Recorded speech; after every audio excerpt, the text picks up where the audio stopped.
আমার হাতে খুব একটা বেশি সময় নেই। আমার সময় ঘনিয়ে এসেছে। তবুও আমি আপনাদেরকে এই গল্পটা শোনাতে এলাম। আমার গল্প, হ্যাঁ, আমার গল্প আপনাদের শোনাতে এলাম।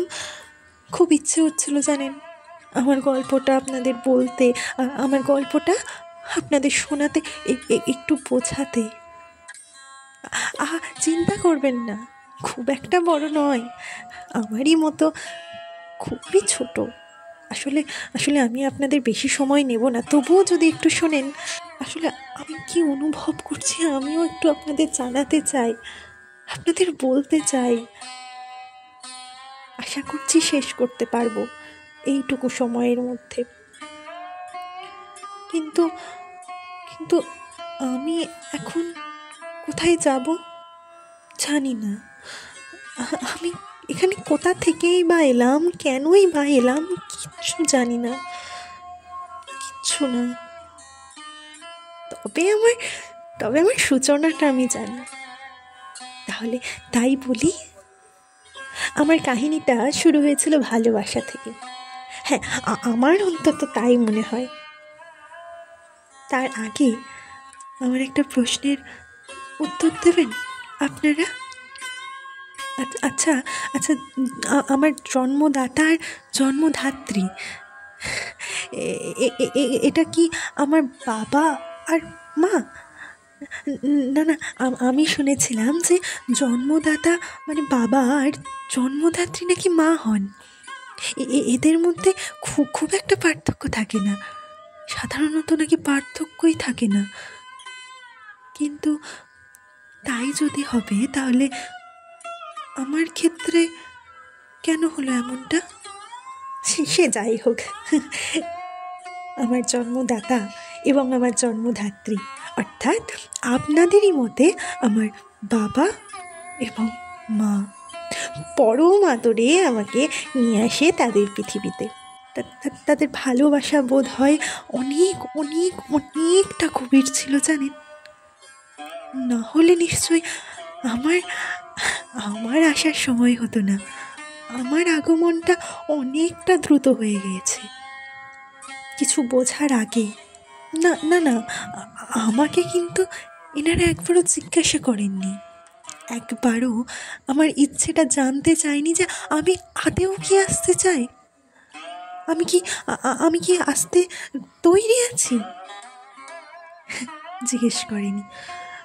কিন্তু কিন্তু তাই বলে আমি আমার বাবা এবং মায়ের প্রতি নারাজ কিন্তু নই, এবং আমার রাগ অভিমান খুব কিচ্ছু নেই, বরং অনেকটা খুশি হয়েছিলাম জানেন। অনেক কৃতজ্ঞ ছিলাম যে আমাকে তাদের মাঝে নিয়ে আসছে।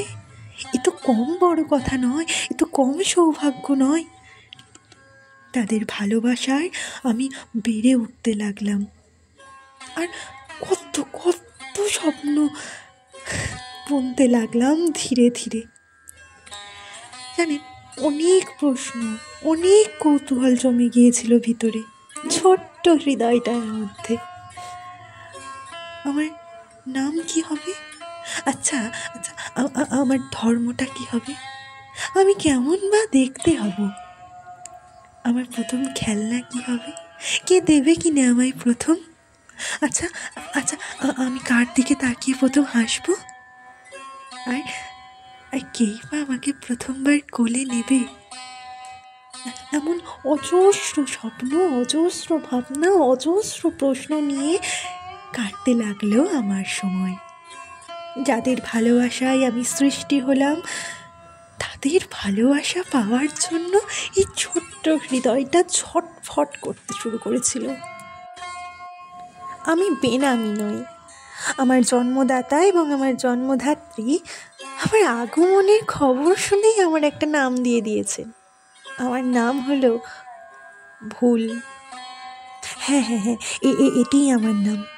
নামটি ভালো কি খারাপ তা বোঝার জ্ঞান এখনো আমার হয়ে ওঠেনি, কিন্তু কিন্তু এখন একটু একটু হলেও বুঝতে পারছি হয়তোবা। আমি প্রায় তাদের বলতে শুনেছি, এত বড় ভুল কি করে হয়? ভুল আমার একার হয়নি, ভুল হয়েছে আমাদের দুজনের। এত বড় ভুলের মাসুল আমাদেরকেই দিতে হবে। কি করে হয় এত বড় ভুল? তখনই বুঝে গিয়েছিলাম আমার নাম ভুল। কিন্তু কিন্তু এটা বুঝতে পারিনি যে আমাকে এত বড় কেন বলছে। আমি কোথায় বড়? আমি তো বড় নই, আমি মোটেও একটুও বড় নই। আমি আমি অনেক ছোট, অনেক অনেক, একদম এতটুকুন। তাহলে আমাকে এত বড় ভুল কেন বলছে? আপনারা জানেন আমি এতটাই ছোট যে আমার শারীরিক সংকলনও এখনো সম্পূর্ণ হয়নি, চামড়া দিয়ে এখনো আবদ্ধই হয়নি। আচ্ছা, যে চোখ বুঝে আমি অজস্র স্বপ্ন বুনেছিলাম, সেই চোখ দুটোও এখনো ফুটে ওঠেনি সঠিকভাবে। হঠাৎ আমার প্রতি না আস্তে আস্তে দেখি তাদের কেমন যেন ভালোবাসা মিলিয়ে যেতে লাগলো। আমার স্বপ্নগুলো কেমন যেন ম্লান হয়ে যেতে লাগলো। যে ভালোবাসার কারণে আমি ভালোবাসার সাহস নিয়ে তোমাদের মাঝে আসতে চেয়েছিলাম, সেই ভালোবাসার ফল ঘৃণা হয়ে জন্ম নেবে, তা আমি কখনো কল্পনা করতে পারিনি। না না না না, আমি কখনো কল্পনা করতে পারিনি। পৃথিবীর ভূমিতে আমার পদার্পণটা মোটেও আনন্দপূর্ণ ছিল না। যতটা আনন্দ নিয়ে আমার জন্মধাত্রীর গর্ভে আমি এসেছিলাম, ঠিক ততটা না, তার থেকেও অনেক অনেক বেশি কষ্ট নিয়ে আমি পৃথিবীর বুকে আসলাম। জানেন, কেমন একটা আচমকা হ্যাঁচকা টান মারল। আমি আমি নিশ্চিন্তে ঘুমিয়েছিলাম, আমি হঠাৎ করে জেগে উঠলাম। আমার কিছু বোঝার আগেই আমাকে জোর করে আমাকে আমার আশ্রয় থেকে, আমার নিরাপদ নিবাস থেকে টেনে হিঁচড়ে বের করে নিয়ে এলো। আমার হৃদস্পন্দন ছিল মৃদু, অনুভূতিগুলো ছিল বড্ড ক্ষুণ্ণ। তবুও তীব্র ব্যথায় আমি ভিতরে ভিতরে কোকিয়ে উঠেছিলাম। রক্তিম ছিল আমার অপূর্ণ দেহটা। আমার তো আরো পরে আসার কথা ছিল। এখন তো আমার আসার সময় হয়নি পৃথিবীতে। তাহলে কেন নিয়ে এলো আমাকে? কেন নিয়ে এলো? আমার নিরাপদ আশ্রয়, নিরাপদ নিবাস থেকে আমাকে কেন টেনে হিঁচড়ে আমাকে অমানুষের মতো নিয়ে এলো? আমি তো তখনও সম্পূর্ণই হইনি। তাহলে কেন এত তাড়াতাড়ি? আমি কিছু বুঝতে পারলাম না। আমাকে আমন্ত্রণ করার জন্য তারা কি অধীর, নাকি আমাকে বিদায় দেবার জন্য? বিদায়ই হবে, তা না হলে কি আর এই ছোট্ট আমাকে এত কষ্ট দিয়ে আনত? আমরা জন্ম নেওয়ার সময় কেন কেঁদে উঠি জানেন? আসলে 10টা মাস যেখানে খেলেছি, যেটা আমাদের সৃষ্টি, যেটা আমাদের একমাত্র পৃথিবী ছিল, যেটা আমাদের নিরাপদ আশ্রয়, সেখান থেকে আমাদের সরিয়ে নেয় বলে কেঁদে উঠি, কষ্টে কেঁদে উঠি। কিন্তু আমার ক্ষেত্রে যে তেমনটা হলো না। কেন হলো না? আমার নিরাপদ বাসস্থান, আমার খেলাঘর, আমার স্বর্গস্বরূপ গর্ভই তো ছিল আমার কবর। ওখানে থাকতেই যে আমার মৃত্যু নিশ্চিত করে ফেলা হয়েছে। আমার আগমন ছিল আমার প্রস্থানের সূচনা, আর আমার শুরুই ছিল আমার শেষ, আমার বিদায় বার্তা। সময় শেষ আমার। অবশিষ্ট অংশটুকুতেও শেষ কামড় বসিয়ে দিয়ে গেল কুকুর দুটি। আমার ছোট্ট দেহটি ছিঁড়ে ছিঁড়ে খাচ্ছে ওরা। এই কিছুক্ষণ আগে কোনো এক হাসপাতালের বাথরুমে জন্ম হয় আমার। ওখান থেকেই আমাকে আবিষ্কার করেন দুজন হাসপাতাল কর্মী। জানি না তাদের দেখে না আমার আমার বাঁচার একটা ক্ষীণ আশা চলে উঠেছিল ছোট্ট হৃদয়ে। মনে হচ্ছিল যে হয়তো হয়তো এরা আমার জন্মদাতাদের মতো নিষ্ঠুর হবেন না, হয়তো আমাকে বাঁচতে সাহায্য করবেন। কিন্তু সে আশাও যে আমার মরীচিকা ছিল।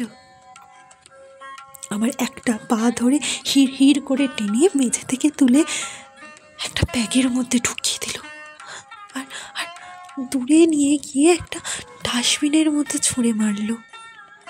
কি দুর্ভাগ্য, ডাস্টবিনের ভেতরেও পড়লাম না, পড়লাম বাইরে। আর সেখানেই দুটো কুকুর আমার ক্ষণিকের সঙ্গী হলো। তাদের দিনের খোরাক হলে গেলাম আমি। ডাস্টবিনে পড়লে হয়তো হয়তো আর কিছুক্ষণ পৃথিবীর বুকে থাকতে পারতাম, কিন্তু আমার কি ভাগ্য সে। কিছুক্ষণ আগেই আমার একটা হাত ছিঁড়ে মা কুকুরটি তার বাচ্চাদের খেতে দিয়ে আসলো। খুব ভালো লাগছিল দেখে, জানেন। কুকুর হয়েও এই মা তার সন্তানদের ভোলেনি, আবার ছুঁড়েও ফেলে দেয়নি। নিজের খাওয়ার আগে সন্তানদের মুখে তুলে দিচ্ছে। তাহলে তাহলে মানুষ হয়ে আমার জন্মধাত্রী কেন এমন করলো আমার সাথে? মানুষ নাকি সৃষ্টির সেরা জীব, শুনেছি আমি। তাহলে কেন এমনটা হলো? কি অপরাধ ছিল আমার? আপনারাই বলুন না, কি অপরাধ ছিল আমার? আমি তো নিজে আসিনি, আমাকে তো জিজ্ঞেসও করা হয়নি যে আমি আদেও আসতে চাই কি চাই না। তারা এনেছিল আমাকে, আর তারাই আমাকে এভাবে, জানি না, কিচ্ছু জানি না, কিচ্ছু বুঝতে পারছি না। যদি মেরেই ফেলতে হয় তাহলে কেন আনলো আমাকে? কেন এতটা কষ্ট দিল আমায়? কেন কেন কেন? আমার স্বপ্ন ছিল মুখ ফুটে সবার প্রথম মা বলে ডাকবো। শুনেছি এইটা নাকি পৃথিবীর সবচেয়ে মধুর ডাক। তাই বুঝি মধুর ডাক। আমার এও স্বপ্ন ছিল যে আমার ছোট ছোট আঙুলগুলো দিয়ে বাবার একটা আঙুল ধরে হাঁটতে শিখবো। এরকম আরো বহু ইচ্ছে আমি তৈরি করেছিলাম নিজের মধ্যে। বহু স্বপ্ন দেখেছিলাম আমার না ফোটা চোখগুলো দিয়ে। যাক, সেসব স্বপ্ন আমার আর পূরণ হলো না। আমি চেয়েছিলাম তো আমার মা আমার মাথার পাশে বসে রূপকথার গল্প শুনিয়ে আমাকে ঘুম পাড়াবে। না না না না, কিচ্ছু পূরণ হলো না, কোনোটাই পূরণ হলো না। আসলে পূরণ হবে কি করে? আমি তো ভুল ছিলাম। ভালোবাসার ফল নয়, আমি ছিলাম কামনার ফল। আমি পূর্ণ তো ছিলাম না, আমি তো ছিলাম পাপ, যার প্রায়শ্চিত্ত তারা করে ফেলল নির্দ্বিধায়, নিঃসংকোচে। আমি ভুল হয়ে আসলাম, ভুল হয়েই রইলাম, আর ভুল হয়েই পৃথিবী থেকে বিদায় নিলাম। কিন্তু এখনো প্রশ্ন রয়ে গেল, কেন? কি জন্য? কি দরকার ছিল? আমার কি ভুল ছিল? কেন আমার নাম ভুল? কেন আমাকেই এতটা কষ্ট পেতে হলো? প্রশ্নগুলো রেখে গেলাম আপনাদের কাছে। ইচ্ছে হলে আমাকে তো দেওয়ার সুযোগ হবে না আপনাদের, নিজেকে দেবেন। ব্যাস এটুকুই আমার শেষ ইচ্ছে রাখতে পারেন।